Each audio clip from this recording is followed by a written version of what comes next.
You went into great detail about what's happening, particularly in China. I just wanted to go over something that I felt wasn't asked, which is fiscal second quarter sales, $45 billion plus or minus 2%. $8 billion of lost revenue opportunity, specifically relating to China in H20. It seems as if you made up somewhere some demand for a different product or from a different geography or from a different corner of the market. What was that? Well, we got a whole bunch of engines firing right now. The biggest one, of course, is the reasoning AI inference. The demand is just off the charts. You see the popularity of all these AI services now, ChatGPT, Gemini, so on and so forth, Grok. I mean, they're just doing incredibly well across the board. And all of the APIs that they serve out and all the agentic AI services that are built on top of them, they're all doing incredibly well. I think that there's just a giant breakthrough in AI's capability, and inferencing has just become a giant workload. Second, people realize that Blackwell is just a home run. NVLink 72 is a home run architecture. We designed it to be a thinking machine, a reasoning AI system. And I think people now, the confluence of the breakthrough in reasoning AI and the availability, now the emergence of Grace Blackwell NVLink 72, perfect timing. I think that's at the core, a big part of it. And the second part of it is that our supply chain is growing, and we're really ramping it up, and they're doing fantastically for us. And so all of these things are all coming together. And so it is fair to say that some of that additional supply on Blackwell and the demand for Blackwell kind of made up for the opportunity lost in China, at least in the outlook for this current period? Yeah, I guess so. But, you can't underestimate the importance of the China market. This is the second largest AI market. This is the home of the world's largest population of AI researchers. And we want all of the world's AI researchers and all of the world's developers to be building on American stacks. And so, irrespective of the near-term revenue success that we have, we can't ignore the fact that the Chinese market is very important. You explained, again, in some detail, that at least in the Hopper architecture, you have engineered down to the lowest spec possible. It's not possible to do anything different with Hopper for the Chinese market. But in your consideration for a different architecture or a chip for the Chinese market, is that what we're talking about, a new design or new class? And have you made that proposal to the administration, just designing from the ground up a new chip? We're still thinking through that. They're just the limitations are quite stringent, quite limited, if you will. H20 is as far down as we could take a Hopper. We don't know how to make it even less, and so that's really the limit.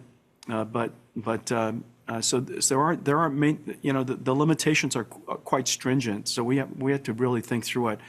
Whatever we make ultimately has to add value to the market, and so it's a really tightrope because the Chinese competitors have evolved and advanced greatly over the last year. Like everybody else, they're doubling, quadrupling their capabilities every year, and the volume is increasing substantially. And remember, these are data center chips; they don't have to be small; they could be quite large. Without American technology, the availability of Chinese technology will fail the market. And so, whatever we offer has to at least be competitive, and it has to add value to the market.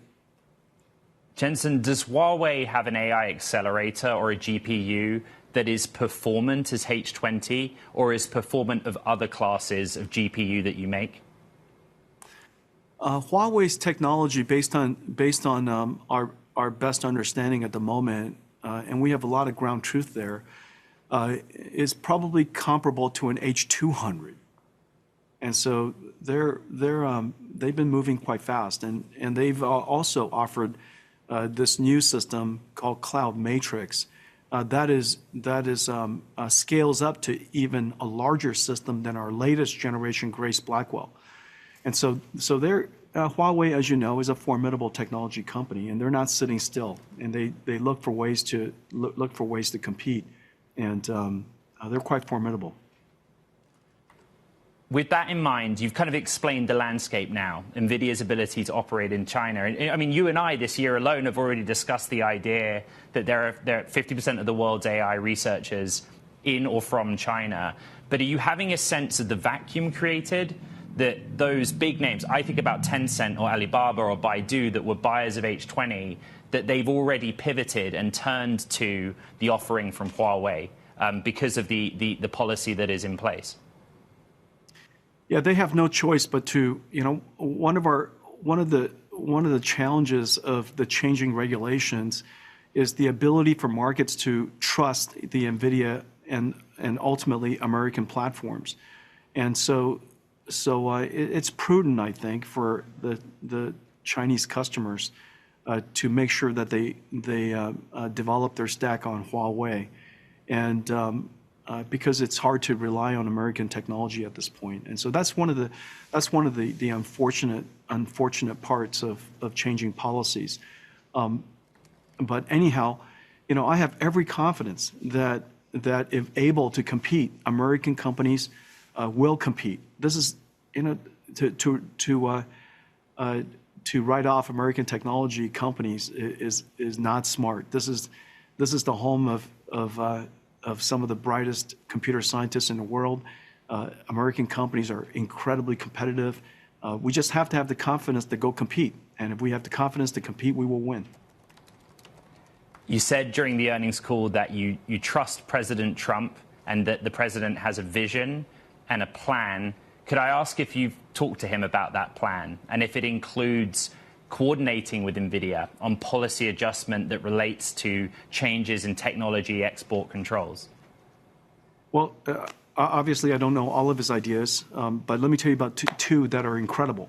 The first one is utterly visionary. The idea of tariffs being a pillar of a bold vision to reindustrialize, to onshore manufacturing, and motivate the world to invest in the United States and is just an incredible vision. I think this is going to be a transformative idea for the next century for us.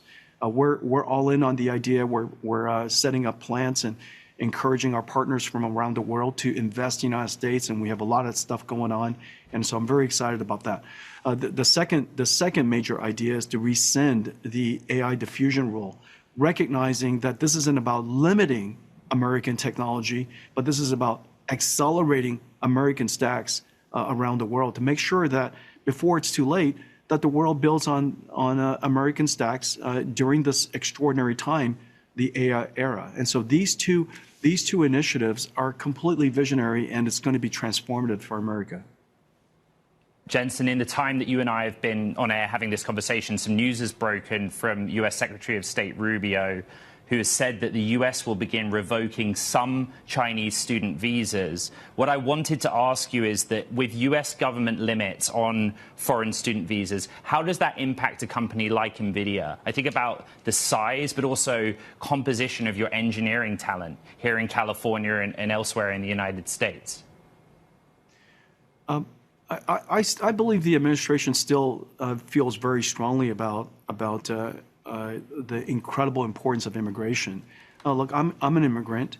I know many immigrants that came to the United States to build a great life, and many of us have contributed greatly to the technology industry and the United States. I believe that's going to have to continue. Remember, people from all over the world want to come to the United States. This is just such an extraordinary country with such incredible opportunities. We want the brightest to come here. We don't want others to. We don't want everybody to be able to come here. And there should be rules. But nonetheless, for the ones that really can make a contribution, want to make a difference, we want to make it possible for them to come here and bring their great ideas, bring their great intellect, and help us build a great America. And so I think the administration is all in on that, and I don't think anything that they've said changes that. Jensen, I surveyed our Bloomberg Technology audience around the world for questions for you, and I think the most common question is understanding who NVIDIA's customers are away from the hyperscalers, but actually many questions about Elon Inc. and whether Tesla and xAI in aggregate might actually be one of the biggest customers you have. You think about not just the data center chips, but the chips specific for Optimus or in the cars, the Omniverse component. Could you speak a little about that? We do a lot of business with Tesla and xAI. Elon's, as you know, is just an extraordinary engineer, and I love working with him. We've built some amazing computers together. We're going to build many more computers together, and the work that he's doing in Grok, his self-driving car, his Optimus. These are all, every single one of them world-class. Every single one of them revolutionary. Every single one of them are going to be gigantic opportunities. And we're delighted, I'm delighted to be working with him on that. And so I think the Optimus opportunity is just right around the corner. It's very likely that human robots are going to be robots that we can deploy into the world relatively easily. And this is the first robot that really has a chance to achieve the high volume and technology scale necessary to advance technology. And so I think this is likely to be the next multi-trillion-dollar industry. I'm very excited for him. Jensen, let's end by talking about Europe. You alluded to a trip you're taking next week. It sounds as if the infrastructure build-out in Europe is coming. Where will you be visiting and who will you be speaking with? Well, I'm going to leave the who as a surprise for all of you, but I'll be seeing lots of heads of states, and I'll be in France and UK and Germany and Belgium, and I think that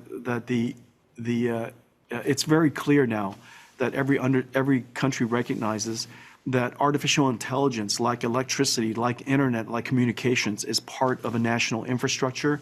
No society could do without intelligence, as you know, and there's an awakening that every country has to take some initiative to ensure that their country and their society has access to artificial intelligence. And so we're really delighted to be able to work with work